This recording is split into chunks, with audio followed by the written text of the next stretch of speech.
বিপদে মোরে রক্ষা করো, এ নহে মোর প্রার্থনা। বিপদে আমি না যেন করি ভয়, দুঃখ তাপে ব্যথিত চিতে নাই বাঁধিতে সান্ত্বনা। দুঃখে যেন করিতে পারি জয়। সহায় মোর না যদি জুটে, নিজের বল না যেন টুটে। সংসারেতে ঘটিলে ক্ষতি, লোভিলে শুধু বঞ্চনা। নিজের মনে না যেন মানে ক্ষয়, আমারে তুমি করিবে ত্রাণ, এ নহে মোর প্রাণ। সুপ্রিয় দর্শক, প্রমাণিত অপ্রমাণিত আইনের সহজ পাঠ আইন বিষয়ক অনুষ্ঠানে আপনাদের সবাইকে আমন্ত্রণ জানাচ্ছি। আমাদের দৈনন্দিন জীবনের টানাপোড়েন এবং বিবাহ বিচ্ছেদের ফলে অনেক সময় প্রশ্ন জাগে, শিশুর কাস্টাডি কে পাবে, মা না বাবা? এই নিয়েই আজকে আমাদের অনুষ্ঠানের প্রসঙ্গ চাইল্ড কাস্টাডি বা শিশুর হেফাজত। আমাদের অনুষ্ঠানের দুটি অংশ থাকছে। প্রথম অংশে থাকছে নাটিকা এবং এর পরের অংশে থাকছে প্রাসঙ্গিক আলোচনা। প্রাসঙ্গিক আলোচনা অংশটি তুলে ধরছেন মাননীয় বিচারপতি কৃষ্ণা দেবনাথ। প্রিয় দর্শক, এবার চলে যাচ্ছি এই পর্বের নাট্যাংশে। হ্যাঁ, এই যে দেখো, এই যে সপ্তম জন্মদিন। দেখি দেখি দেখি দেখি দেখি। হ্যাঁ, এখন কেক কাটতে হবে। কেক কাটবে? রাখো তোমার জন্মদিনের কেক কাটা। ওর 7 বছর হয়েছে। এই কদিন তোমার বাপ ভাই আমাকে অনেক আইন দেখিয়ে ছেড়েছে, এখন একটু আমাকে আইন দেখাতে দাও। আমি উকিলের সাথে পরামর্শ করেছি। উকিল বলেছে 7 বছর বয়স থেকে ছেলের হেফাজত আমার। তুমি ওকে রেডি করে রাখো, আমি আসছি নিতে। ও অনেক ছোট মানুষ, ওখানে কি করে গিয়ে থাকবে? কিভাবে থাকবে মানে? এখানে ওর দাদি আছে, ছোট বোন আছে, সবাই আছে, ও অনেক আদরেই থাকবে। আমি আসছি, তুমি গুছিয়ে রাখো ওর ব্যাগ। কিরে, কে ফোন করছিল? সজল। কি বললো? জয়কে নিতে আসবে।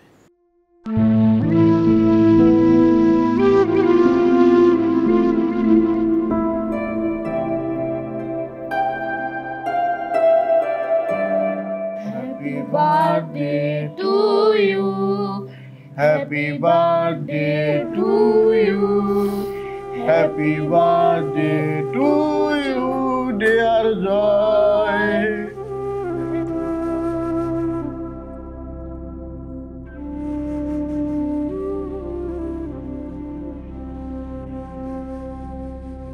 আলিয়া, আলিয়া, জয়কে নিয়ে এসো। বাবা, ওকে নিয়ে গেল, ওর মাকে বাঁচাতে পারবো না বাবা, প্লিজ। হ্যালো বাবা, আজকে তোমার জন্মদিন। আজকে আমরা গ্র্যান্ড পার্টি করব, ঠিক আছে? চলো বাবা, জয়, চলো চলো চলো চলো, আসো, এসো এসো এসো এসো তো বাবা, এসো এসো এসো।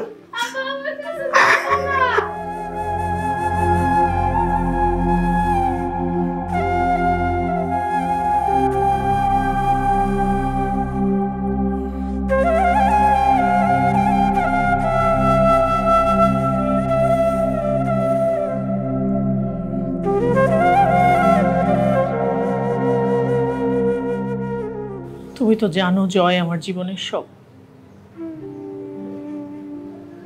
তাছাড়া আমার কোনো চাকরি বাকরিও নাই। কত চেষ্টা করলাম, কিছুই হচ্ছে না। ভাই ভাবি তো আমাদের দিকে ফিরেই তাকায় না। বাবা, জয়কে ফেলে আমার নতুন জীবন কিভাবে হয় বলো? ভাই সাহেব, আমার কাছে একটা ভালো পাত্রের সন্ধান আছে, খুব ভালো চাকরি করে, একটু সমস্যা না, মানে ওই করোনা স্ত্রী হয়ে গেছে। আপনি যদি অনুমতি দেন তাহলে আলিয়া আমাকে দেখানোর ব্যবস্থা করতে পারি। মা,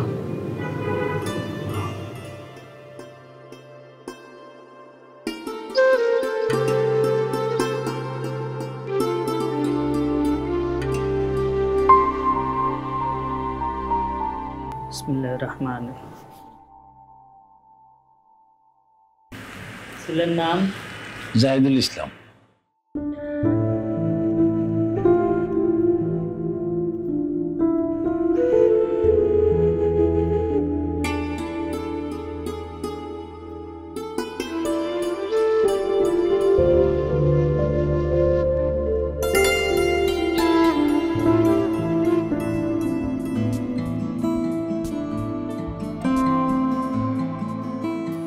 তুমি চাইলে কিন্তু তোমার জয়কে তোমার কাছে এনে রাখতে পারো। হ্যাঁ, আমার কোনো আপত্তি নেই। কি বলছো? এটা কি সম্ভব? তুমি জয়কে রাখতে রাজি হবে? হ্যাঁ, কিন্তু সজলকে জয়কে দিতে রাজি হবে? শুনেছি 7 বছরের পর ছেলে সন্তান নাকি বাপের হেফাজতে যায়। সেই ব্যাপারটা নিয়ে আমরা উকিলের সঙ্গে কথা বলি। মানে আমরা তো আর আইন কানুন অতটা বুঝি না, ওনার সঙ্গে কথা বলি, উনি কি বলেন আমরা দেখি।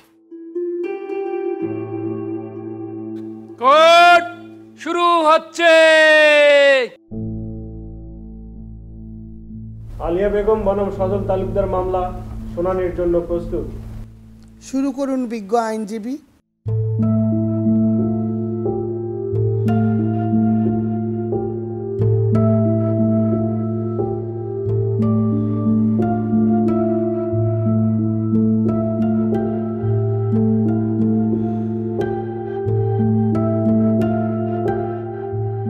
আপনার সাক্ষী আছে? তাহলে সাক্ষী দিয়ে দিন।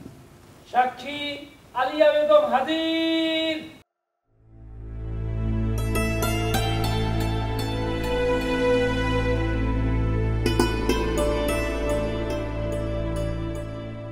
বলুন।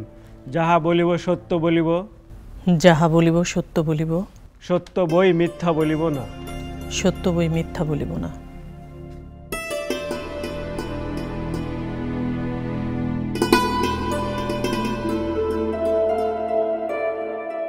আলিয়া বেগম, আপনি আপনার মামলার কথা মহামান্য আদালতকে খুলে বলুন।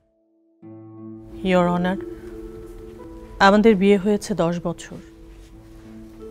বিয়ের 2 বছর পর আমাদের একটি ছেলে সন্তান জন্ম হয়, তার নাম জয়। বিয়ের পর থেকে আমাদের বনিবনা হচ্ছিল না। এক সময় আমাদের ডিভোর্স হয়ে যায়। ও আবার বিয়ে করে। ওখানে ওর এক ছেলে এবং এক মেয়ে। কিছুদিন আগে আমার ছেলের 7ম জন্মদিনে এসেও আমার ছেলেকে নিয়ে যায়। তারপর আমি আমার ছেলের কাস্টডির জন্য মামলা করি। আমি আমার ছেলের কাস্টডি চাই। বিজ্ঞ আইনজীবী জেরা করুন।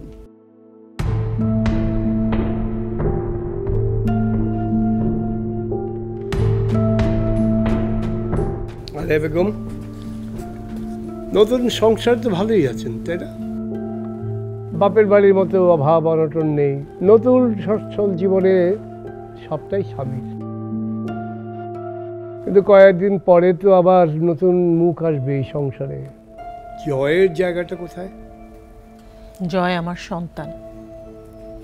সন্তানের স্থান মায়ের কোলে। তা তো বটেই। তা আপনি তো কোনো চাকরি বাকরি করেন না। বাপের বাড়ির অবস্থাও ভালো না। জয়ের যে খরচপাতি হবে সেটা কিভাবে করবেন ভেবেছেন কি? জয় আমার সন্তান। জয় সজলের বংশধর। আমার আর কিছু জিজ্ঞেস করার নেই, ইওর অনার। বিজ্ঞ আইনজীবী, আপনাদের সাক্ষী শুরু করুন। সাক্ষী সজল তালুকদার হাজির।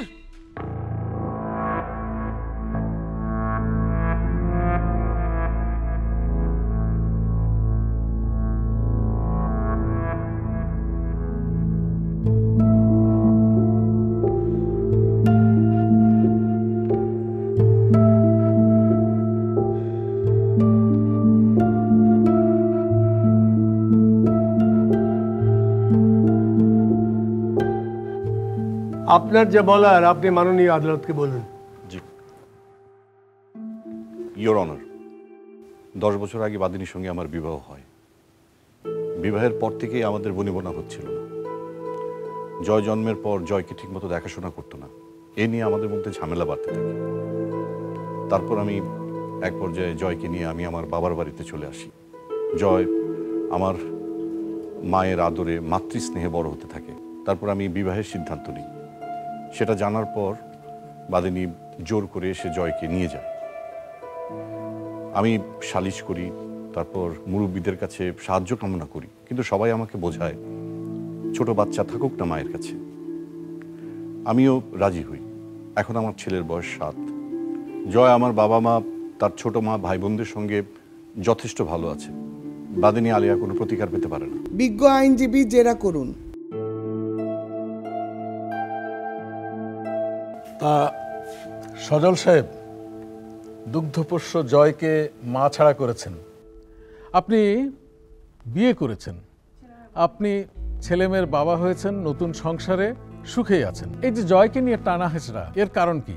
এ কি জয়ের প্রতি ভালোবাসা থেকে, নাকি আপনার ইগো স্যাটিসফাই করার জন্য? কথাটা বলবেন কি? কি বলছেন ইগো সমস্যা? অবশ্যই ভালোবাসা থেকে। জয় আমার বংশের সন্তান, সে অন্যের কাছে পরগাছার মতো বড় হতে পারে না। আমার আর কিছু জিজ্ঞেস করার নেই, ইওর অনার। সাক্ষী মনিরা বেগম হাজির।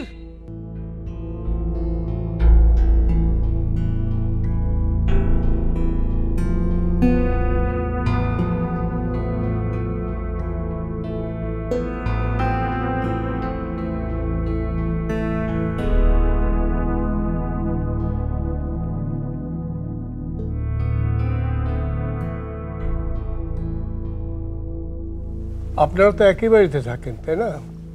আর জয় তো আপনার কাছেই থাকে। জি, জয় আর আমি একসাথেই থাকি। জয়ের বয়স যখন 2 বছর, তখন ওর বাবা মার মধ্যে ছাড়াছাড়ি হয়ে যায়। সেই থেকে আমার বংশের প্রদীপ, আমার নাতি আমার কাছেই বড় হয়। আলিয়া জেদ করে ওকে নিয়ে গিয়েছিল, তারপর আমার ছেলে 7 বছরের মাথায় ওকে আবার নিয়ে আসে। আমার আর কিছু বলার নেই, ইওর অনার। বিজ্ঞ আইনজীবী জেরা করুন। আচ্ছা মা, আপনি তো একজন মা, আপনি নিশ্চয়ই শুনেছেন বন্যেরা বনে সুন্দর, শিশুরা মাতৃ করে। তা আপনার কি মনে হয় না যে শিশু জয় তার মার কাছেই সবচেয়ে ভালো থাকবে? তার মায়ের কাছেই জয়ের বড় হওয়া উচিত। হুজুর, বিয়ের পর থেকে আমার ছেলে আর বৌমার মধ্যে অশান্তি চলছিল। আর জয়কে জন্মের পর থেকে আমি বড় করেছি। আমি ওকে জন্ম দিইনি, কিন্তু আমি ওর মা। ও আমাকে মা বলে ডাকে। আমাকে ছাড়া জয় থাকতে পারবে না। আমার আর কিছু বলার নেই। আজকে জয় আদালতে এসেছে? আসেনি? ঠিক আছে, আগামীকাল আমি খাস কামরায় জয়ের সাথে কথা বলবো, তারপর আপনাদের আর্গুমেন্ট শুনে রায়। এসো এসো এসো। জয়বাবু, কেমন আছো বাবা? বলবো না। বলবা না? আচ্ছা ঠিক আছে, বলতে হবে না। দাবা খেলতে পারো? তুমি কি দাবা খেলতে পারো? হ্যাঁ। আমি খুব ভালোবাসি। আমি আমার মায়ের সাথেও খেলতাম। তাই নাকি? তাই এসো আমরা খেলি। নাও চাল দাও। তুমি তো লক্ষ্মী ছেলে।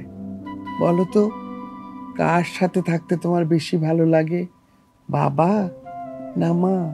আমার বাবা আর মা দুইজনের সাথেই থাকতে ভালো লাগে।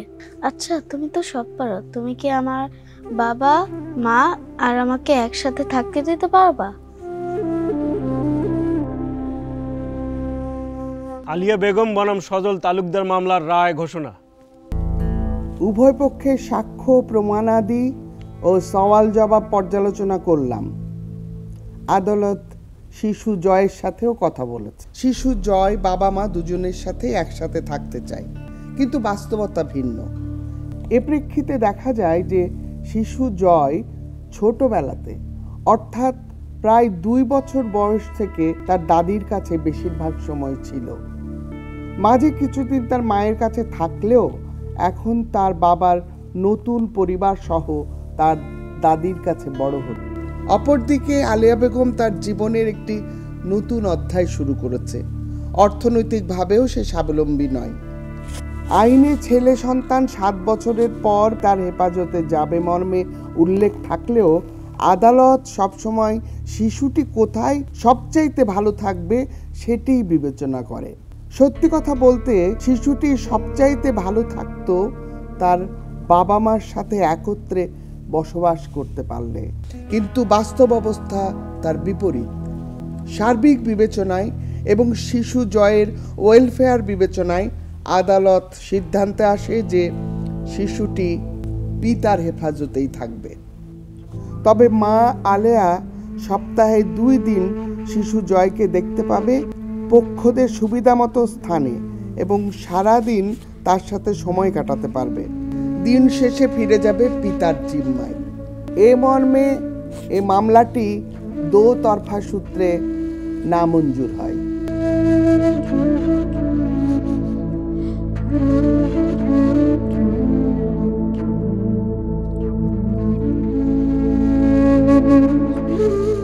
আমার কাছে ব্যাচেলার, ডিভোর্সি সব ধরনের পাত্র আছে। মা, তুমি খালি একবার হ্যাঁ বলো, বাকিটা আমাদের দায়িত্ব। আপনি তো জানেন চাচা, জয় আমার জীবন, আবার নতুন জীবন, এসব নিয়ে আমি এখন আর ভাবতে চাই না চাচা। কিন্তু সজল তো জয়রে নিয়ে যাওয়ার জন্য কয়েকদিন পর পরই হুমকি দিতেছে। আইনেও নাকি আছে ছেলে সন্তানের 7 বছর বয়স হয়ে গেলে সে তার বাপের হেফাজতে চলে যায়। সেই সব দিন আর নাই বাবা। উকিল সাহেবের সাথে আমার কথা হচ্ছে, তিনি আমারে পারিবারিক আদালতে মামলা করার জন্য বলছে। সন্তান কার কাছে ভালো থাকবে সেটা এখন কোর্ট দেখে। জয়ের কাস্টডির জন্য আমি মামলা করব বাবা। আলিয়া বেগম, আপনি আপনার মামলার কথা মহামান্য আদালতকে খুলে বলুন। ইয়োর অনার, আমি খুব ভালো সেলাই জানতাম। আস্তে আস্তে আমি একটা বুটিকের ব্যবসা দাঁড় করাই। এখন আমার ব্যবসায় 25 থেকে 30 জন মানুষ কাজ করে। আমি এখন স্বাবলম্বী। জয়ের জন্য আমি সব কিছু করতে পারি। কিছুদিন আগে জয়ের বাবা এসে জয়কে নিয়ে যায়। আমি জয়ের কাস্টডির জন্য মামলা করি। ইয়োর অনার, আমি জয়ের কাস্টডি চাই। বিজ্ঞ আইনজীবী জেরা করুন। আলিয়া বেগম, জয়কে নিয়ে আপনি ভালোই আছেন। ছেলের জন্য আপনার এত উদ্বেগ, এত চিন্তা, কিন্তু আপনি তো সকালবেলায় বেরিয়ে যান, আসেন সেই রাত্র 1টা-2টোর সময়। তখন জয় কিভাবে থাকে? এই ছেলেটা, ছোট্ট ছেলেটা, ওকে দেখাশোনা করে কে? আমাদের বাড়িতে আমার বাবা আছেন, ভাই ভাবি আছেন, ওনারা দেখতে পারে। তাছাড়া আমার কাজের জায়গা আমাদের বাড়ি থেকে হাঁটা পথ। আর জয়ের পড়াশোনা, খাওয়া দাওয়া, হোমওয়ার্ক করানো সব কিছু আমি নিজের হাতে করি। বাবা, আপনি তো দর্শমুজাহে। কিন্তু এভাবে তো আর চলবে না। জীবন চলার পথে নানান রকম প্রলোভন, তাই না? একসময় না একসময় আপনাকে জীবনসঙ্গী গ্রহণ করতেই হবে। তখন আপনার এই জয়ের কি হবে সেটা ভেবে দেখেছেন? ইয়োর অনার, জয় আমার সন্তান, আমার পুরো পৃথিবী জুড়ে জয়। আমি হলফ করে বলতে পারি না যে আমার পুরো জীবনটা এমনই চলবে। কিন্তু ইয়োর অনার, সজল বিয়ে করেছে, তার 2টো সন্তান আছে। জয় যদি ওখানে গিয়ে থাকে, ও একটা ট্রমার মধ্যে থাকবে, যেটা একটা বাচ্চার বেড়ে ওঠার জন্য একদমই ঠিক না। আমি ওর মা, ও আমার সাথে থাকলে ভালো থাকবে। আমি একজন স্বাবলম্বী মানুষ। আমি জয়ের পড়াশোনা, জয়ের খাওয়া দাওয়া সব কিছু আমি নিজে করি। ও ক্লাসে ফার্স্ট হয়। ইয়োর অনার, আমি জয়ের কাস্টডি চাই। আমার কিছু আর জিজ্ঞেস করার নেই, ইয়োর অনার। বিবাদী পক্ষে সাক্ষী শুরু করুন। সাক্ষী সজল তালুকদার হাজির।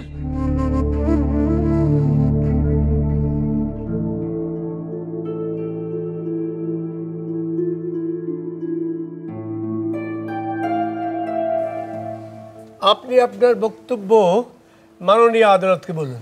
জি, ইয়োর অনার, আমার প্রাক্তন স্ত্রী আলেয়া অত্যন্ত উগ্র স্বভাবের একজন মহিলা। তিনি বিয়ের পর থেকেই স্বেচ্ছাচারী জীবনযাপন করতেন, আর সে কারণেই আমাদের ডিভোর্স। আমার ছেলে জয় আমার বংশের প্রথম সন্তান। এই ছেলে যদি আমার বংশের বাইরে বেড়ে ওঠে তাহলে আমার বংশের শিক্ষা দীক্ষা থেকে সে বঞ্চিত হবে। খুব স্বাভাবিকভাবেই তার মায়ের প্রভাব পড়বে তার জীবন, আর সে কারণে আমি আমার পুত্র সন্তানের কাস্টাডি চাই। বিজ্ঞ আইনজীবী জেরা করুন।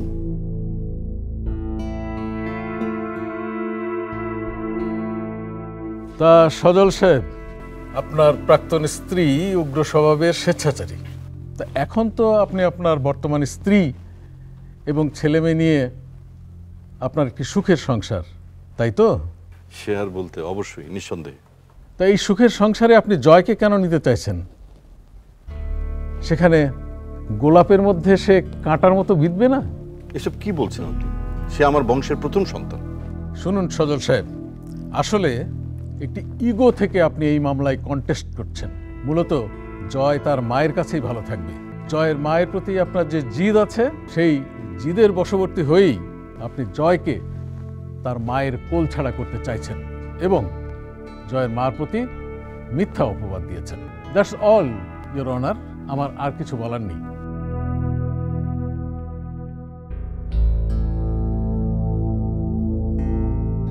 আগামীকাল আমি খাস কামরায় জয়ের সাথে কথা বলবো, তারপর আপনাদের আর্গুমেন্ট শুনে রায়।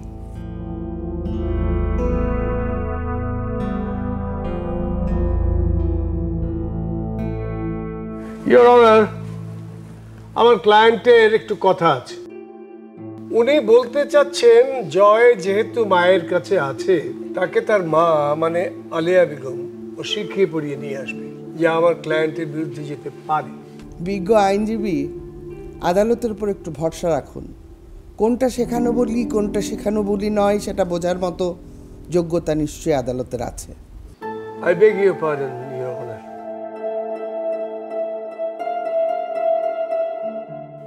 আমি তোমার জন্য আইসক্রিম এনেছি। আমি কি আইসক্রিম খেতে পারি? কেন পারবে না? আমি তুমি দুজনেই আইসক্রিম খাবো। জানো, আমার মা আমাকে আইসক্রিম খেতে দেয় না। আমার মা বলে যে আইসক্রিম খেলে গানের গলা নষ্ট হয়ে যায়। তুমি গান করো? তাহলে তো মা ঠিকই বলেছেন, আইসক্রিম খেলে তো গানের গলা নষ্ট হবেই। তা আজকে খেলে কিছু হবে না, আজকে খাওয়া যাবে, আজকে আমরা খাবো। কিন্তু তার আগে যে তোমার গান শুনবো। তুমি গান শুনতে চাও? ঠিক আছে।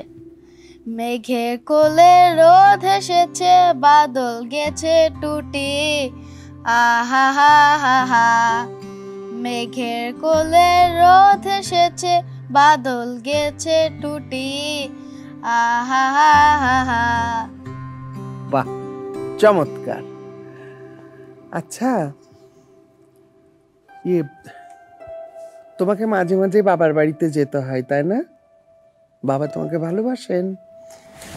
শোনো, ওইখানে আমার ভালো লাগে না। ওইখানে আমার ছোট মা রিয়া আর টিপুকে লুকিয়ে লুকিয়ে কেক দেয়, কমলা দেয়। আমি চাইলে বলে পড়ে। উভয় পক্ষের সাক্ষ্য প্রমাণ সওয়াল জবাব শুনলাম। খাস কামরায় একান্তে জয়ের বক্তব্য ও তার আচরণ পর্যবেক্ষণ করলাম। নাবালক সন্তানের হেফাজত সংক্রান্ত মূলনীতির মধ্যে অন্যতম হল বিধিবদ্ধ আইনের সাথে সামঞ্জস্য রেখে নাবালকের জন্য সর্বোত্তম হবে, অর্থাৎ best interest of the child, সে মর্মে রায় প্রদান করা।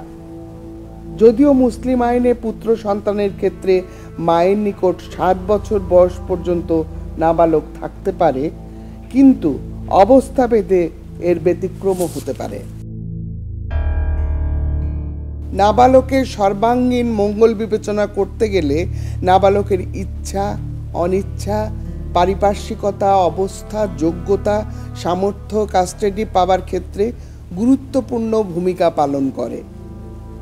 এ মামলায় নাবালক জয় তার জন্ম থেকে বেশিরভাগ সময় তার মায়ের কাছে ছিল। সেখান থেকে সে স্কুলে প্রথম হচ্ছে, গান শিখছে, এক আনন্দময় জীবনযাপন করছে। মাঝে সে 1.5 মাসের মতো তার পিতার বাড়িতে ছিল, সেখানে সে স্বাচ্ছন্দ্য বোধ করেনি। সর্বোপরি একটি সুস্থ স্বাভাবিক জীবনযাপনের সুযোগ স্বাবলম্বী বাদী আলিয়া তার নাবালক পুত্রকে দেবার যোগ্যতা রাখে। অতএব আদেশ হয় যে মামলাটি দোতরফা সূত্রে বিনা খরচায় ডিক্রি হয়। বাদী আলিয়া বেগমকে তার নাবালক পুত্র মুনতাসির জয়ের অভিভাবক ও হেফাজতকারী নিযুক্ত করা হলো। তবে নাবালক পুত্র জয়ের সাথে বিবাদী সজলকে দেখা সাক্ষাৎ করিয়ে দেবার জন্য সচেষ্ট থাকতে বাদিনীকে নির্দেশ দেওয়া হলো। অ্যাপিল করার কোনো সুযোগ আছে? দেখে আমরা চিন্তা করছি, আপনি এত অধৈর্য হয়ে গেছেন।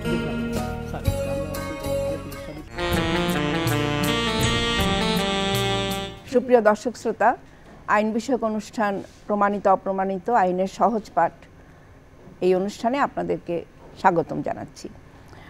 আমরা আজকে এই আলোচনা পর্বে যাকে আমাদের সামনে পেয়েছি আলোচক হিসাবে, প্রধান আলোচক হিসাবে, তিনি বাংলাদেশ সুপ্রিম কোর্টের আপিল বিভাগের সাবেক বিচারপতি মোহাম্মদ নুরুজ্জামান। আমরা এতক্ষণ একটি নাটক দেখলাম, সেই নাটকটিকে নিয়েই আমরা আলোচনা করব আরও সহজভাবে যেন আপনাদের সামনে পৌঁছাতে পারি।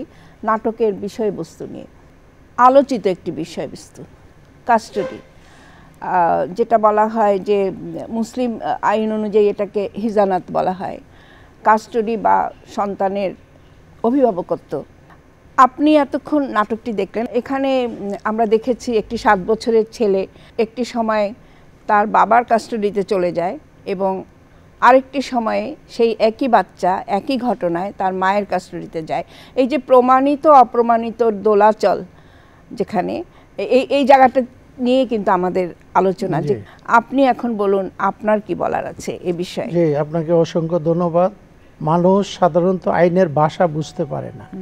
আপনি যেভাবে অনুষ্ঠানটা উপস্থাপনা করেছেন, যেভাবে নাটিকাটা হয়েছে, তাতে মানুষ বুঝতে পারবে হ্যাঁ যে ঘটনা প্রমাণিত অপ্রমাণিত কিভাবে হয়। 7 বছর বাচ্চা মার কাছে থাকবে 7 বছর পর্যন্ত, কিন্তু পরিবেশ পরিস্থিতি এই নাবালক নাবালিকার ভবিষ্যৎ লেখাপড়া, ভবিষ্যৎ জীবনের মঙ্গল, এইগুলির বিষয়ে চিন্তা করে আদালত যদি সন্তুষ্ট হয় তাহলে তার ব্যতিক্রম আদেশও দিতে পারে, এবং আমাদের দেশে সেরকম উদাহরণ আছে। সাধারণ মানুষের কাছে বোধহয় সেই কথাটা আমরা একটু স্পষ্ট করে বলি যে পুত্র সন্তান যদি হয় তাহলে সে 7 বছর পর্যন্ত মায়ের কাছে থাকার অধিকার আছে, কিন্তু 7 বছর পর পুত্র সন্তানের অধিকার চলে যাবে তার বাবার কাছে। আইনের কথা এটি খুব স্পষ্টভাবে বলে দেওয়া হয়েছে যে কোর্ট দেখবে বাচ্চার ওয়েলফেয়ার, বাচ্চা কার কাছে ভালো থাকবে, বাচ্চার হেফাজত কার কাছে সুষ্ঠুভাবে সম্পাদন করতে পারবে বাবা বা মা, সেটাই কিন্তু মূল বিবেচ্য। আমাদের একজন রিসার্চারকে বলেছি যে তুমি ঘুরে ঘুরে এই ঘটনাটি নিয়ে তুমি কিছু প্রশ্ন আনার চেষ্টা করো, এবং সে সেই কাজটি করেছে। জয়ী, তুমি প্রশ্ন করো আমাদেরকে একটু। জরিপের মাধ্যমে আমরা কিছু প্রশ্ন পেয়েছি এবং মাননীয় বিচারপতি মহোদয়ের কাছে আমি সেই সকল প্রশ্ন উপস্থাপন করছি। চাইল্ড কাস্টাডি বা শিশুর হেফাজত নিয়ে আমাদের কাছে প্রথম যে প্রশ্নটি এসেছে, বাচ্চার কাস্টাডির জন্য অনেকে সিআরপিসি এর 98 ধারায় নির্বাহী ম্যাজিস্ট্রেটের কাছে মামলা করেছে, এটা করা যাবে কি?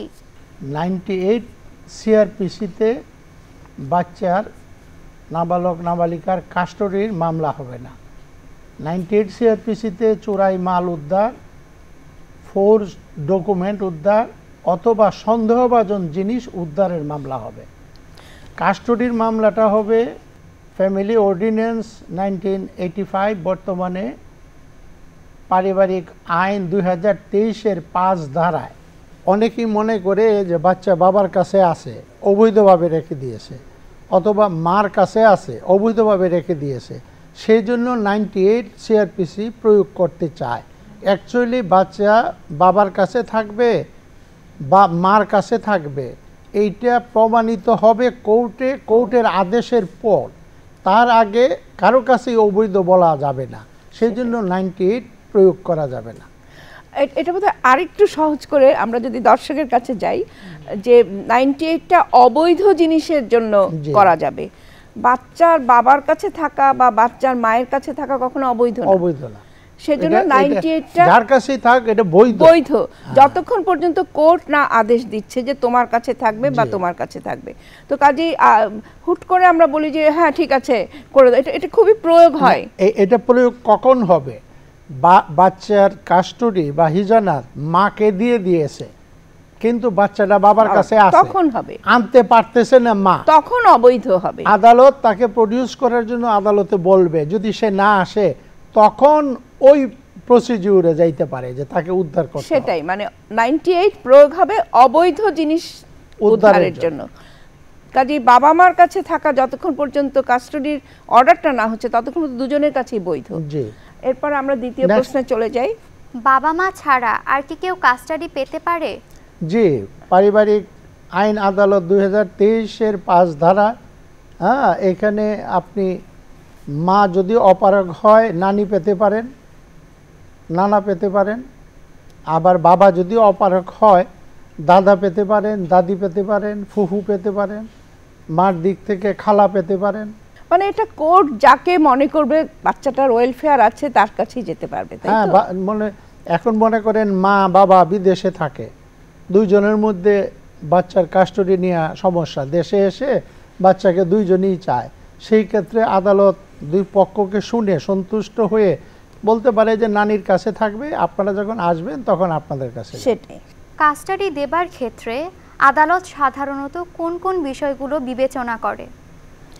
কাস্টডির প্রধান বিবেচ্য বিষয় হচ্ছে আইনের ব্যাখ্যা বিশ্লেষণ করে বাচ্চার মঙ্গল, বাচ্চার ভবিষ্যৎ, বাচ্চা কার কাস্টডিতে থাকলে তার ভবিষ্যৎ উন্নতি হবে এবং মঙ্গল হবে, সেইটাই প্রথম বিবেচ্য বিষয়। আইনের ব্যাখ্যা করে শুধু আইন প্রয়োগই এখানে বিবেচ্য বিষয় না। আইন প্রয়োগ হবে, আইন অনুযায়ী হবে, কিন্তু এটা ব্যত্যয় করেও বাচ্চার বেনিফিটের জন্য, স্বার্থের জন্য তাকে আদেশ দেওয়া যাবে। শিশুর মা বাবা দুজনেরই যদি তৃতীয় ব্যক্তির সাথে সংসার হয় ও আর্থিক সামর্থ্য না থাকে, তাহলে কি রাষ্ট্র সন্তানের দায়িত্ব নেয়? রাষ্ট্রের সন্তান নয়, রাষ্ট্রের নাগরিক। হ্যাঁ, রাষ্ট্রের নাগরিকের দায়িত্ব রাষ্ট্র নিতে পারে। আমাদের দেশে এটা খুব ব্যতিক্রম, নজির নেই। তবে সমাজ কল্যাণ মন্ত্রণালয়ের অধীনে শিশু কিশোর সংশোধনাগার এরকম একটা বিষয় আছে, ওখানে অনেক সময় বাচ্চাদেরকে দেওয়া হয়, তবে সেটা স্বেচ্ছায় কোনো বাচ্চারে মা বাবা দেয় না। আমাদের যে সামাজিক কাঠামো, তাতে মা নেই, বাবা নেই, ফুপু আছে, খালা আছে, দাদি আছে, এই যে আমাদের একটা যৌথ পরিবারের একটা ব্যাপার, সেখানে কিন্তু একটি বাচ্চা সহসাই একেবারে কেউ নেই এরকম পর্যায়ে যায় না, কেউ না কেউ দাঁড়িয়েই যায়।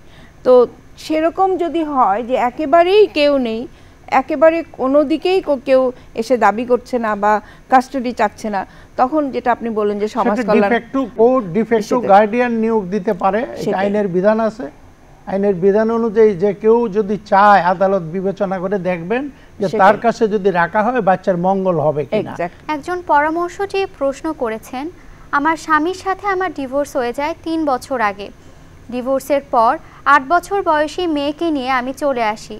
আমার একটা ছোট চাকরি ঢাকায়, মেয়েকে দেখার কেউ নাই, ফলে মেয়ে আমার কাছে রাখতে পারছি না। মেয়ে তার নানির বাড়িতে নানির কাছে থাকছে। এখন আমার প্রাক্তন স্বামী মেয়ের কাস্টাডি চায়। আমি আমার মেয়েকে নিজের কাছে রাখতে পারছি না, শুধু এই কারণেই কি কাস্টাডি পেতে পারে? উল্লেখ্য, আমার স্বামী সম্প্রতি দ্বিতীয় বিয়ে করেছে। এই প্রশ্নটা অনেক বড় আপনার, তবে আমি স্পষ্ট করে বলি, যেহেতু মেয়ের 8 বছর, বাবা কাস্টডি পাবে না। আইন অনুযায়ী টিল অ্যাটেনমেন্ট অফ পভার্টি মেয়ে মার কাছে থাকবে। মা যদি না পারে, মায়ের সম্মতিতে নানির কাছে অবশ্যই থাকতে পারে, এতে কোনো বাধা নেই, আদালতও সেই আদেশই দিবেন। সুতরাং মার অপারগতাটা এটা তো বাস্তব সত্য, চাকরি করে একা থাকে, বাচ্চাকে একা রাখা সম্ভব না, সুতরাং নানি এটা পেতে পারে, কোনো সমস্যা নাই। এই ক্ষেত্রে স্বামী মেয়ে বাচ্চা পাবে না। এই জিনিসগুলো যখন কোর্টের কাছে আসে, কোর্ট সুপ্রিম অথরিটি সেই বিচার করে দেবে যে কার কাছে এই বাচ্চাটার মঙ্গল হবে, তার কাছে চলে যাবে। আইন অনুযায়ী বাবা লিগ্যাল গার্ডিয়ান, ন্যাচারাল গার্ডিয়ান, কিন্তু প্রকৃত গার্ডিয়ান হচ্ছে আদালত। যখন ডিসপিউট হয়ে যাবে তখন মারও গার্ডিয়ানশিপ থাকে না, বাবারও থাকে না, প্রকৃত পক্ষে আদালত হয়ে যায় তার গার্ডিয়ান। আদালত যেভাবে দরখাস্ত নিয়ে মামলা শুনে পারিপার্শ্বিক অবস্থা বিচার বিবেচনা করে সিদ্ধান্ত দেয়, ওইটাই ফাইনাল। পরের প্রশ্নে চলে যাই। এর পরের প্রশ্ন, মায়ের দ্বিতীয় বিয়ে হলেই কি সে আর কাস্টাডি পায় না? দ্বিতীয় বিয়ে হলে কাস্টাডি পাবে না, আইনে এরকম সরাসরি কোনো বিধান নেই। দ্বিতীয় বিয়ে হলে একটা প্রতিবন্ধকতা সৃষ্টি হয় যে সে পাবে না। এই প্রতিবন্ধকতা ওভারকাম করার জন্য মা যদি যথেষ্ট মিনস থাকে, আর্থিক সামর্থ্য থাকে, শারীরিক সামর্থ্য থাকে, এবং যার সঙ্গে দ্বিতীয় সংসার হয়েছে তার যদি সম্মতি থাকে, তাহলে না পাওয়ার কোনো কারণ নেই। দ্বিতীয় বিয়ে হলেই যে কাস্টাডি পাবে না সেটা না, কারণ বাবার দ্বিতীয় বিয়ে হওয়ার পরেও কাস্টাডি পায়। তখন সেখানে মায়ের যদি আদালত যদি মনে করে যে না, মায়ের দ্বিতীয় বিয়ে হবার পরেও সে সেখানে ভালো থাকবে, কাস্টাডি পেতেই পারে। এখানে আমরা যেটা বোঝাতে চেষ্টা করলাম যে বাচ্চার কাস্টাডি কার কাছে থাকবে, এটা এটা একেবারেই খুব প্রচলিত একটি সমস্যা এখন। তো আমরা প্রথমে নাটক দেখলাম, আলোচনা করলাম। আমি জানি না ঠিক আপনাদের সামনে আমরা কতটা আপনাদের কাছে পৌঁছাতে পেরেছি। যদি কোনো প্রশ্ন থাকে আপনারা সেই প্রশ্ন করবেন, এবং আপনারা প্রশ্ন করার সেই ঠিকানাটি আমরা এখন শুনে নিচ্ছি।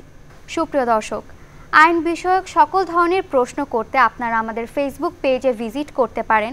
ফেসবুকের ঠিকানা www.facebook.com/btv.gov.bd, ইউটিউবের ঠিকানা www.youtube.com/@BangladeshTelevision-BTV।